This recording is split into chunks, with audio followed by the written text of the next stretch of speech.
I've lived through the market's brutal education, and the most searing lesson etched into my soul is this: overtrading is the real account killer. This isn't just a title, it's the whispered truth from every veteran who survived the meat grinder of speculation. It's Jesse Livermore's ghost, haunting us with the very lesson he learned and, at times, tragically forgot. My voice is for those who've felt that sting, who've blamed everything but the man in the mirror, the relentless, insatiable urge to do something. This isn't about finding a new system. It's about confronting the self that constantly undermines its own edge. The market teaches with a cruel hand. It strips away illusions, reveals the true self. I once believed my systems were flawed. I chased indicators, refined entries, optimized exits, all futile. The problem was never the map, it was the driver. The tension lives within us. Patience versus the relentless urge to act. This is the war, a daily, silent conflict. Discipline against raw emotion. Fear of missing out. The insidious whisper of greed. They conspire, they push us into trades we know, deep down, are not ours to take. We see the setup, we recognize the edge. Then the internal battle begins. The rationalmind.com calculating. It tells us to wait, to observe, to let the market reveal its hand, not force it. But another voice rises louder, more insistent. It demands action. It fears inaction. This is the voice of overtrading. It masquerades as diligence. It pretends to be opportunity. It is the killer. We know the rules. We write them down. We swear by them. Yet, the moment of truth arrives, and the rules dissolve. We see a flicker, a movement, and the impulse takes hold. A trade is placed. Not because it fits our criteria, but because we felt we had to be in it. Because the screen was moving. Because others were talking. This isn't trading. This is gambling with a sophisticated interface. It's the constant need for stimulation. The addiction to the dopamine hit of a live position. The illusion of control, even as we surrender to chaos. This constant engagement, this incessant need to participate, it bleeds capital slowly, drip by drip. Each small, ill-conceived trade eroding the foundation. It's not one catastrophic loss that annihilates the account. It's the cumulative weight, the death by 1,000 paper cuts, each cut inflicted by our own hand, our own impatience, our own emotional fragility. We convince ourselves we are managing risk. We tell ourselves we are seizing opportunity. In truth, we are simply feeding the beast of our own impulsivity. We are actively undermining the very strategy we painstakingly developed. The strategy, in isolation, might be robust. It might be profitable, but it cannot withstand the constant assault of a mind unwilling to wait, unwilling to be still, unwilling to do nothing. Doing nothing is often the hardest, most profitable action. It feels counterintuitive. Our very nature screams for engagement. The market's allure is its constant motion, its promise of endless possibility. But true mastery lies in discerning when to engage, and, more critically, when to stand aside. It means embracing the quiet, the stillness, the periods of observation where no capital is at risk, yet knowledge accumulates. This waiting, this deliberate non-action, is not passivity. It is an active discipline, a profound act of self-control. It is the antithesis of the fear that drives overtrading, the fear of being left behind, the fear of missing a move. These fears are illusions. They are the market's psychological traps. They are designed to exploit our human frailty, to make us believe constant activity equates to constant profit. It does not. It equates to constant erosion. The greatest traders are not those who trade the most. They are those who trade the least, with the greatest conviction, at the most opportune moments. They understand the power of absence, the strength in restraint. They let the market come to them. They do not chase. This is the lesson that truly saves an account. Not a new indicator, not a secret formula, but the internal fortitude to say no, to silence the urge, to honor the wait. It is a lonely path, a path of self-mastery, a relentless battle against the self. But it is the only path to survival, to true growth. Without it, even the most brilliant strategy is a ship without a rudder, lost to the storms of human impulse. The true battleground is not the chart, but the mind. It is where the market's whispers become our own self-deception. We convince ourselves that action is progress, that constant engagement is diligence. This is the lie. The market does not reward activity. It rewards precision. It demands patience, a stillness that most find unbearable. I have faced that unbearable stillness. I have wrestled with the gnawing urge to click, to trade, to do something when the conditions were not perfect, when my edge was not clear. It is a profound discomfort, a feeling of missing out, of opportunity slipping away. But I learned to sit with it, to observe it, to understand it as the very impulse that destroys accounts. This impulse, this fear of inaction, it stems from a deeper insecurity, a belief that our worth is tied to our constant performance, our constant engagement. We are conditioned to believe that idleness is a vice. But in this arena, idleness, when strategic, is a virtue. It is the highest form of discipline. It is the active choice to preserve capital, to protect the mental clarity needed for the rare, high-probability setups. The market is a symphony of noise, broken by moments of pure signal. Overtrading is listening to the noise, believing it holds meaning.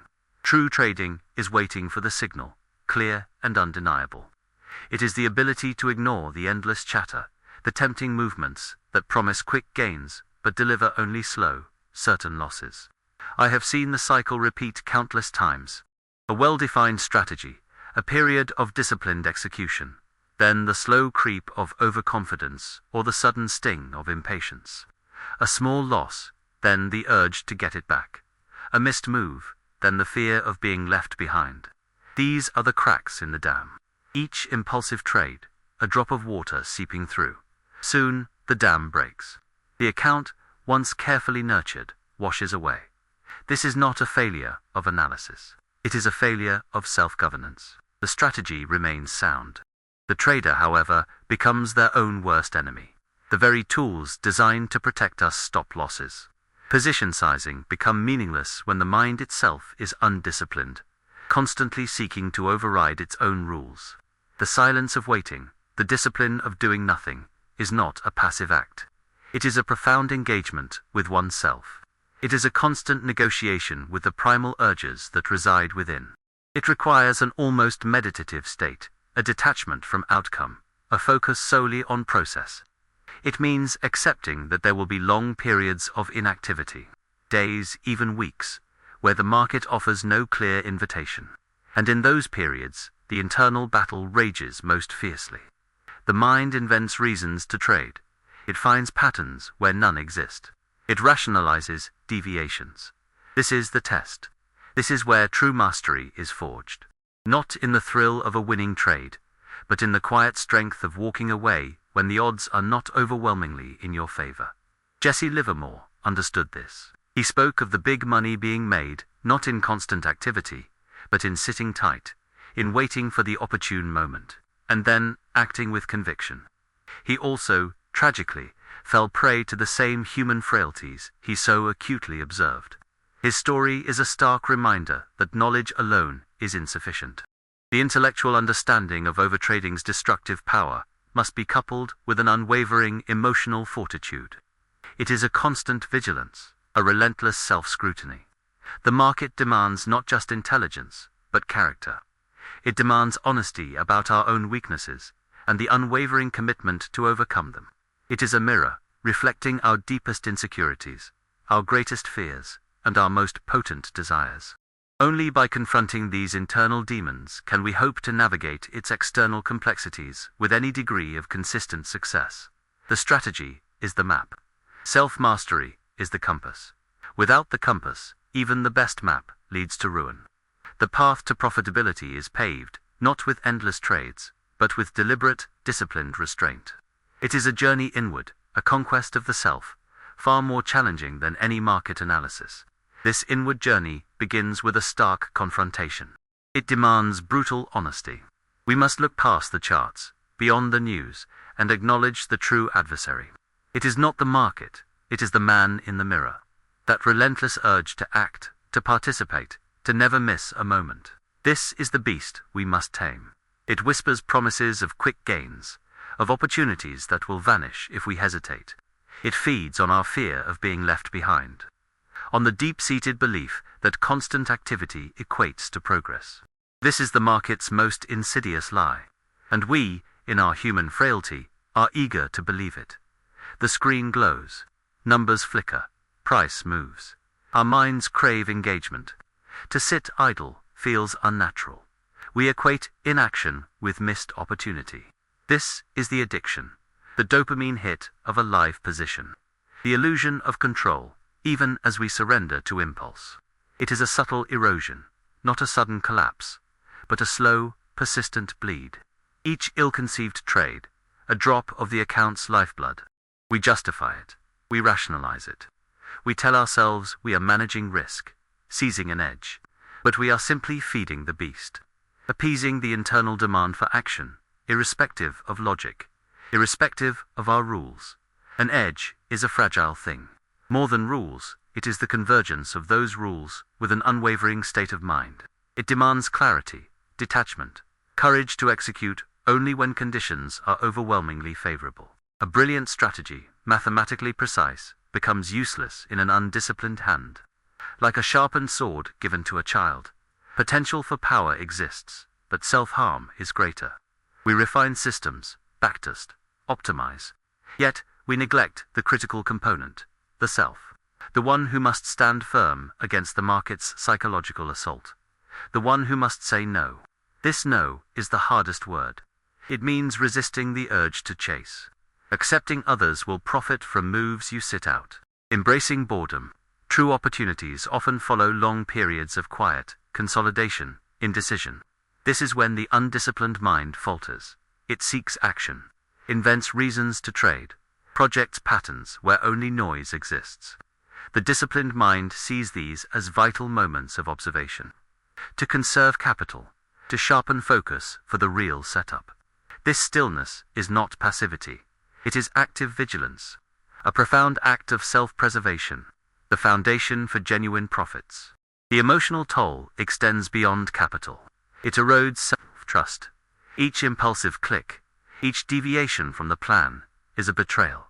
A small, insidious betrayal of the self. We tell ourselves we will adhere. We draw lines. We set limits. Then, in the heat of the moment, we break them. This constant breaking of internal vows creates a chasm, a growing doubt in our own capacity for discipline. How can we trust our judgment in the market if we cannot even trust ourselves to follow our own rules? This fractured self-image, this internal conflict, becomes a heavier burden than any financial loss.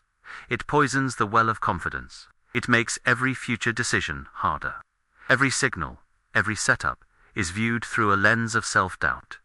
The market demands unwavering conviction, but overtrading strips it away, leaving us vulnerable, second-guessing. The true cost is not merely monetary. It is the loss of peace. The constant mental churn, the regret, the self-recrimination, the inability to simply walk away, to step back, to breathe. It is an internal prison, a self-imposed torment.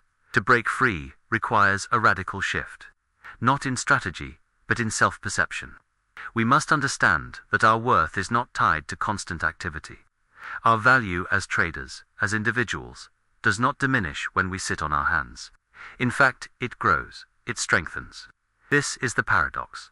The most powerful action is often no action at all. It is the deliberate, conscious choice to preserve capital, to preserve mental clarity, to preserve the sanctity of our own rules.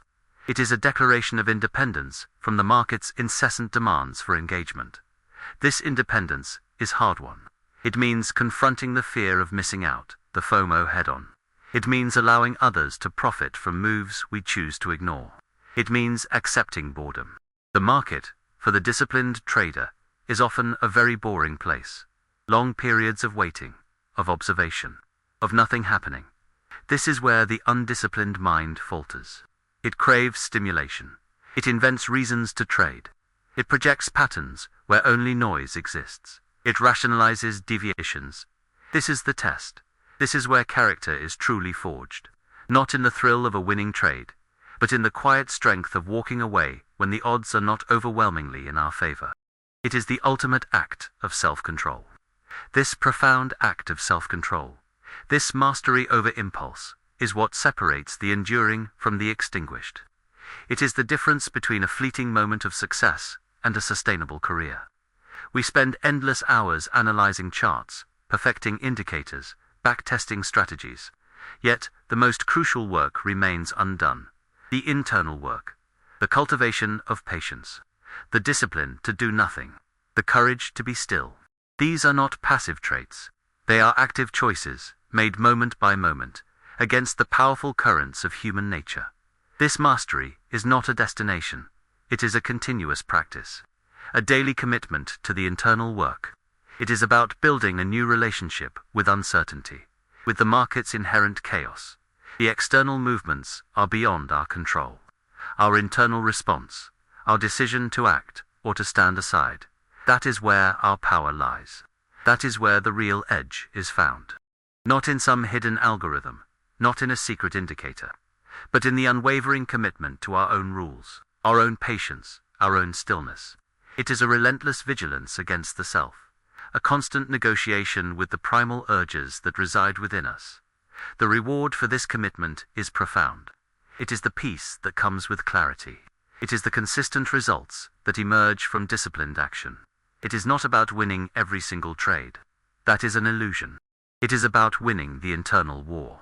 It is about protecting capital, protecting sanity. This is the true freedom. The freedom from the constant gnawing need to be doing something. The freedom to walk away, to wait, to choose. The market's greatest gift is not its opportunities, but the brutal, honest lessons it forces upon us about ourselves. It strips away pretense, revealing our true character. Jesse Livermore's shadow looms large over this truth. He knew it. He articulated it with unmatched clarity. Yet, he too, at times, succumbed to the very human frailties he so acutely observed. His life, a powerful testament to the market's unforgiving nature, but also to the destructive power of human impulse. His lessons are not just about price action or market cycles. They are about human nature itself, about the eternal struggle between foresight and impulse, between rational analysis and emotional surrender.